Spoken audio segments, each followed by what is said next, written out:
This is the CNC Router Tips Podcast, episode number 8.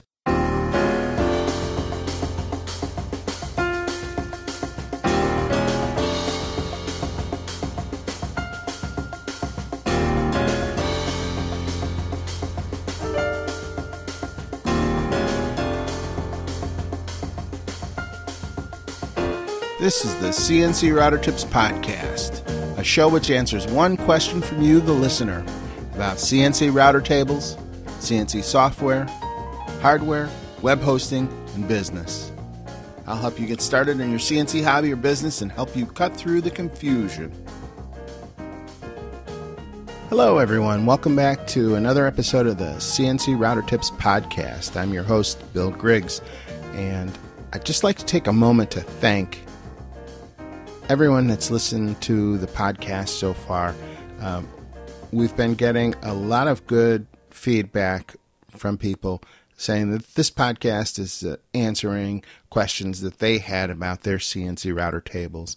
And I'm very excited to announce that in the category that this podcast is listed in, under Technology Software How-To, we've reached number 14 in just 2 weeks.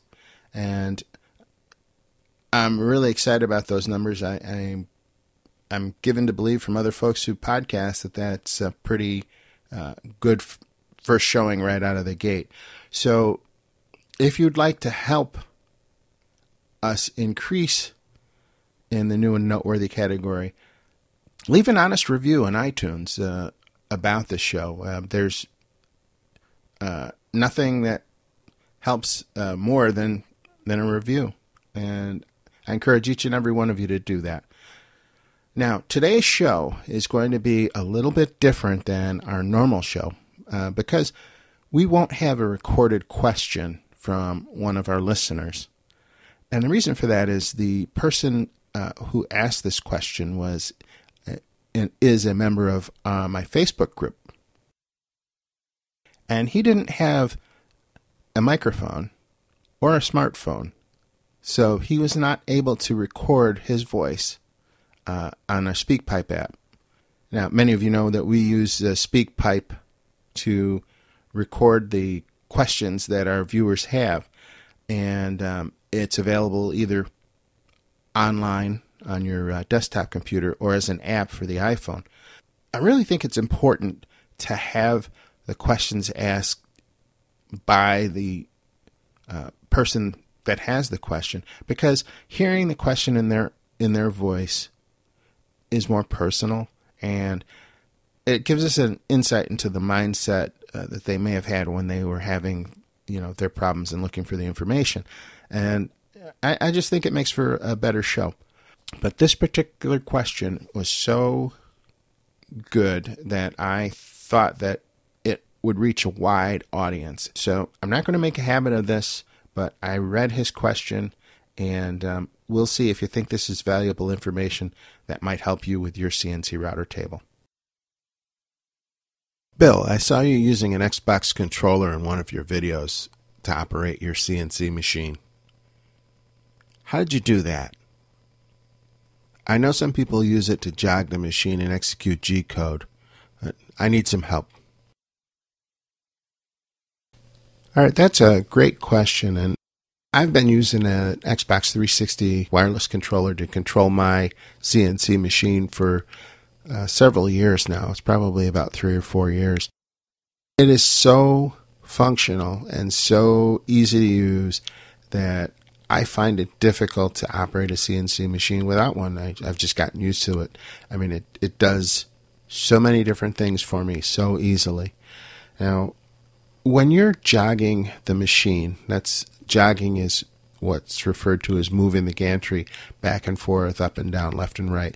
When you're jogging the machine, you're using the arrow keys on your keyboard, or the page up and page down keys for the Z-axis. Now, when you're using the arrow keys, you don't get very fine control, because the keyboard's on and off, basically. So, you're tapping the keys to try and get to the exact spot that you want, and sometimes you overshoot, and then you try and go back the other way, and you go back too far. And So in order to fix that, you go in and you change the increment from, how many thousandths of an inch the machine moves, and, back and forth, and you're spending a lot of time doing that.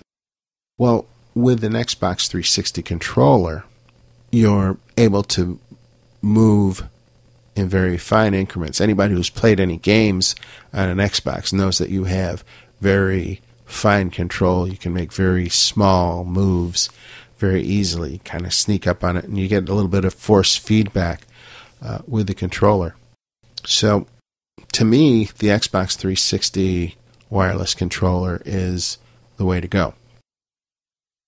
Now, before you go out and grab your kid's Xbox controller to use with your machine, you should consider getting your own. Get your own controller. The kind to get would be if you're choosing to go with the wireless controller, which is what I use, you'd want to get a special package that Microsoft puts out, and it's called the Xbox 360 wireless controller for Windows. And I put a link to that information in the show notes, so you could just go to cncroutertips.com/Xbox 360, and it'll take you right to that. It's a package is somewhere around $38 to $40 for something like that. It includes the Xbox 360 controller, and it also includes a little Wi-Fi dongle that you plug into the USB port, so that the Windows PC can talk with the controller. And it's a very nice setup. Now, if your budget is kind of tight, you can just buy the Wi-Fi controller. But if you do, you want to make sure you get one that's directly from Microsoft. There are a lot of third-party controllers out there, and some may work and some may not. But if you're going with, the original Microsoft controller, it's going to work with your PC. And they're not much more expensive. I think you can get the dongle for around $15. So, either way. So, aside from the controller, you're going to need some software to go with this. And since this is a Mach3 plugin, you can go to the Mach support website, which is machsupport.com. And you can look under downloads and plugins and scroll down until you find the Xbox 360 controller. And the one that I'm using is one that was developed by Lee Davis. There's also another one by Schilling, the Xbox 360 controller, Schilling multi-mode. And I'm not going to spend any time talking about that one because I don't use it, but it has a lot of additional features over the one that Lee Davis created originally. The choice is yours. I mean, they're both good plugins from what I understand. I'm just sticking with what I know. So you just go there. It's a free download. You can download that file. You'd also need to get another file from Microsoft directly, and that file is the Xbox 360 _32 engine.exe. It's the driver for the Xbox 360 controller. Now, I'm not going to go through all the details on how to install, because there's a very nice instruction PDF on how to use this plugin. And there is a link to that in the show notes. And you can just get that, download it, and follow it, and it will help you install the plugin. You'll also need to get another file from Microsoft that is listed inside of that document, and it'll tell you where to go and what it's called and where to get it.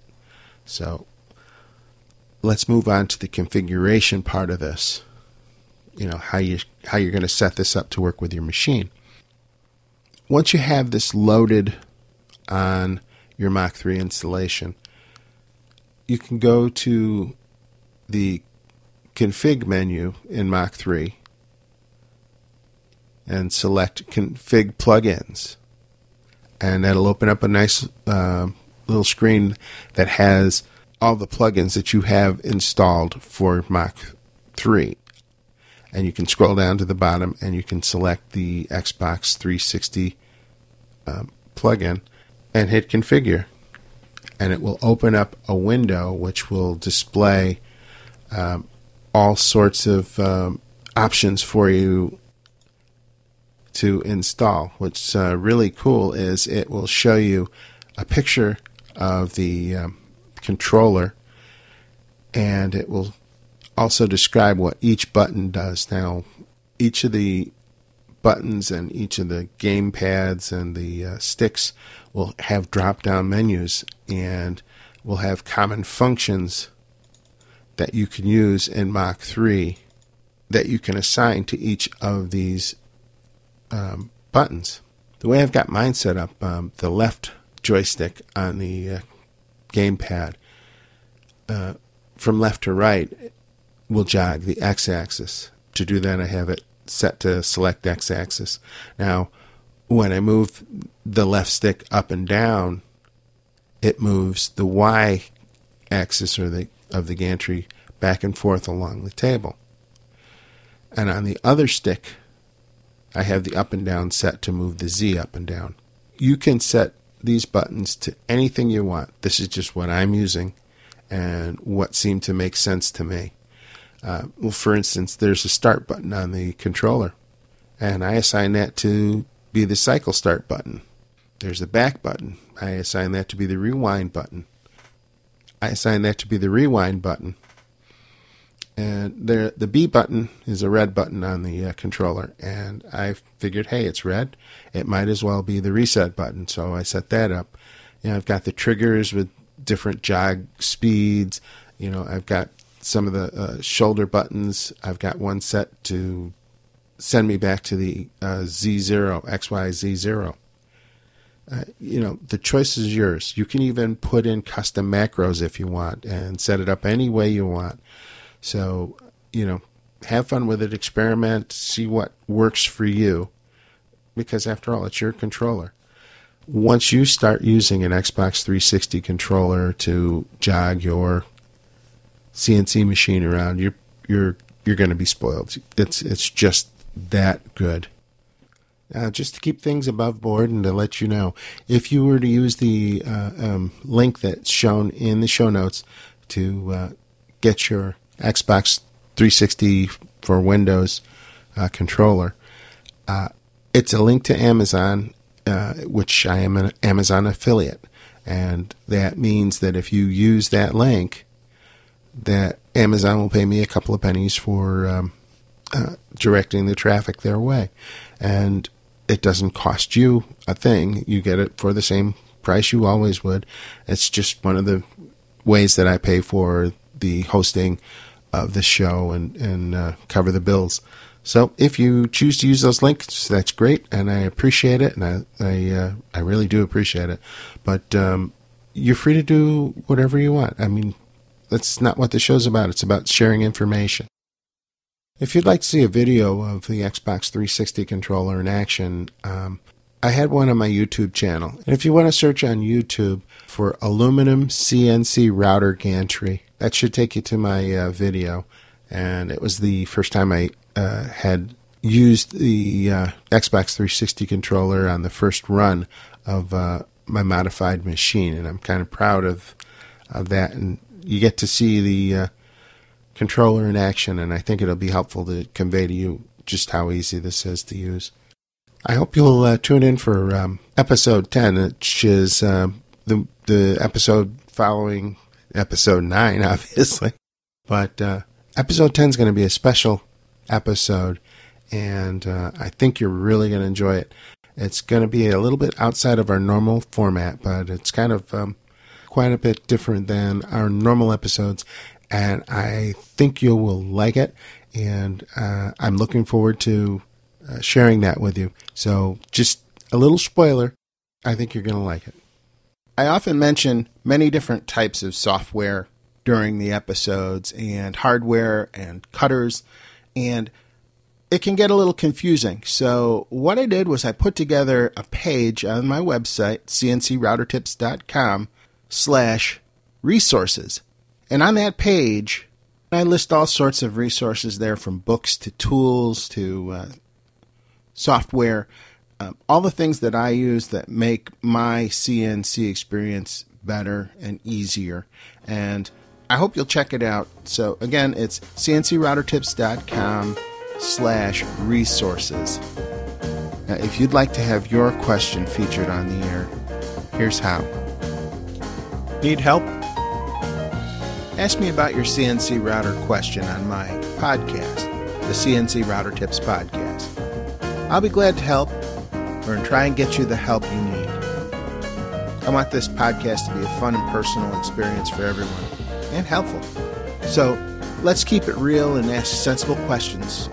Please use common sense and show courtesy to everyone. That way everybody wins.